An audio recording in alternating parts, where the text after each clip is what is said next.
నకిలీ మద్యం వ్యవహారం రాష్ట్రం మొత్తం అతలాకుతలం చేస్తున్న పరిస్థితుల్లో ఆ నకిలీ మద్యం ఎక్కడైతే ఎవరి దగ్గరైతే లభించిందో ఆ అద్దె జనార్దన్ గారు రీసెంట్గా ఒక వీడియో రిలీజ్ చేశారు.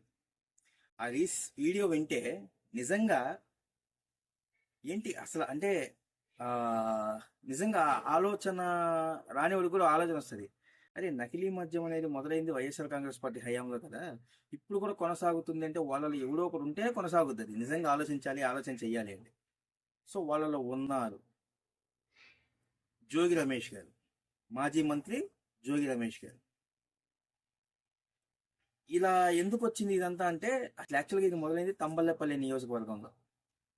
ఈ అద్దె జనార్దన్ రెడ్డి గారు ఎవరైతే ఉన్నారో ఆయన పెద్దిరెడ్డి రామచంద్రారెడ్డి గారికి బాగా సన్నిహితుడు అయినా కూడా తెలుగుదేశం వాళ్ళు టికెట్ ఇచ్చారు.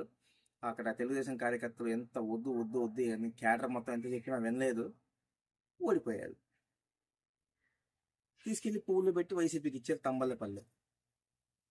అయితే ఆ జనార్దన్ రెడ్డి గారు, అద్దె జనార్దన్ రెడ్డి గారు ఎవరైతే ఉన్నారో ఆయన ఒక వీడియో రిలీజ్ చేశారు రీసెంట్గా. నాకు దీనికి సంబంధం లేదు, పలానా అమౌంట్కి నన్ను టెంప్ట్ చేశారు పలానా జోగి రమేష్ గారు అని చెప్పేసి వీడియో రిలీజ్ చేశారు. అసలు తంబల్లపల్లిలో మొదలైన మద్యం, నకిలీ మద్యం ఇబ్రహీంపట్నానికి ఎలా వెళ్ళిందని ఆలోచన రావాలిగా. అట్లీస్ట్ నేనన్నా క్లారిటీ ఇవ్వాలి. ఇబ్రహీంపట్నం నియోజకవర్గంలోని మైలవరం ప్రాంతం ఏదైతే ఉందో, మైలవరం నియోజకవర్గం ఏదైతే ఉందో అది జోగి రమేష్ గారి సొంతూరు.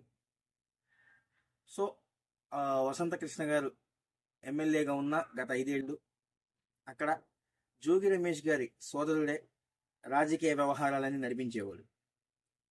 సో అందుకని తంబల్లపల్లి నుంచి ఇబ్రహీంపట్నానికి పాకింది. ప్లాన్ ప్రకారంగానే 2023లోనే మొదలుపెట్టారు. ఇప్పుడు 2023లో ఉన్న గవర్నమెంట్ ఏది? YSR Congress party government. ఈ కూటమి ప్రభుత్వం వచ్చిన తర్వాత ఏం చేశారు? అరే బాబు ఈ నకిలీ మద్యం ఎన్ని కూడదని చెప్పి వీళ్ళు ఆపేశారు. కానీ ఇతను ఎవరైతే అద్దె జనార్దన్ రెడ్డి ఎవరైతే ఉన్నారో ఆయన టీడీపీ తంబల్లపల్లి ఇన్ఛార్జ్గా ఉండటంతో, ఇటు అధికార పార్టీలోనే వీళ్ళు ఉండటంతో ఇలాగే కొనసాగించారు. కానీ ఈ నకిలీ మద్యం అనేది మొదలుపెట్టిన వైఎస్ఆర్ కాంగ్రెస్ పార్టీ కాబట్టి వైఎస్ఆర్ కాంగ్రెస్ పార్టీలో ఉన్న ఎవడో ఒకటి సహకారం లేకపోతే ఈ పని చేయలేదు. కాబట్టి ఖచ్చితంగా సహకారం ఉందని అనుకోవాలి. లేదంటే జనార్దన్ రెడ్డి గారికి ఏమి పిచ్చి కాదు కదా, ఓన్లీ జోగి రమేష్ పేరు ఎందుకు చెప్పాలి? కొడాల నాని పేరు చెప్పొచ్చుగా. ఎందుకంటే ఈ తెలుగుదేశం పార్టీని బాగా ఇబ్బంది పెట్టింది కొడాల నానే కదా, పచ్చి బూతులు తిట్టాడు కదా. సో జోగి రమేష్ బయటకు వచ్చింది. ఆయన మంత్రిగా ఉన్నారు కాబట్టి అప్పట్లో ఆయన సోదరుడు చూసుకున్నాడు ఇవన్నీ వ్యవహారాలన్నీ ఆయన నేతృత్వంలో. జోగి రమేష్ గారు మొదటి 3 ఏళ్ళ పాటు ఆయన ఎమ్మెల్యేగానే ఉండి జగన్మోహన్ రెడ్డి గారికి జోగి రమేష్ గారి పనితనం నచ్చి, అంటే పనితనం అంటే చంద్రబాబు గారి మీదకి ఆయన ఇంటి మీదకి ఒక వర్గాన్ని తీసుకొని వెళ్ళి వాళ్ళు ఇవ్వారు కాబట్టి వీడు మన పనికొస్తాడు, పనితనం ఉన్నాడు వీడు అని చెప్పేసి జగన్మోహన్ రెడ్డి గారు మనకి రాష్ట్రానికి బాగా పనికొస్తా కూర్చోబెట్టారు. సో అధికారంలో ఉన్నాం, లేబుల్ మనదే, ఏ డిపార్ట్మెంట్ అయినా మేనేజ్ చేసేయచ్చు కాబట్టి ఇక 2023 నుంచి మొదలుపెట్టారు. సో అతను వీడియోలో క్లారిటీగా చెప్పాడు, నేను అతను ఆఫ్రికా వెళ్ళిపోయాడు. ఆల్రెడీ వెళ్ళిపోయిన అతను మళ్ళీ పిలిపించి అమౌంట్ ఎంత ఇస్తాం అని చెప్పి మళ్ళీ స్టార్ట్ చేయించారు. సో కాబట్టి తిరిగి ఈ ఉచ్చు వైఎస్ఆర్ కాంగ్రెస్ పార్టీకే చుట్టుకుంది. వైసీపీ చుట్టూ ఉచ్చు బిగుసుకుంది. ఈ ఉచ్చులోనే జోగి రమేష్ గారు ఒక్క బోర్లా పడ్డారు.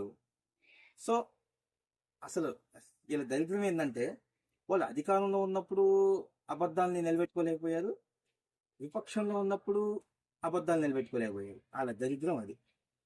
ఎక్కడో చోట దొరికిపోతారు. ఎంత పెద్ద నేరస్తుని ఎక్కడో చోట తప్పు చేస్తారంటారు కదా. సో ఇది సినిమా ఉంటుంది, జులై సినిమాలో బ్రహ్మానందం దొంగతనాలు చేసి దొరికిపోతా ఉంటారు నైజం. సో అలాంటి వాళ్ళు అనమాట వైసీపీ వాళ్ళు. దొంగతనాలు చేస్తారు కానీ దొరికిపోతారు. So that's YSRCP, that's Jaganmohan Reddy, that's అతని అనుచరులు. Thank you.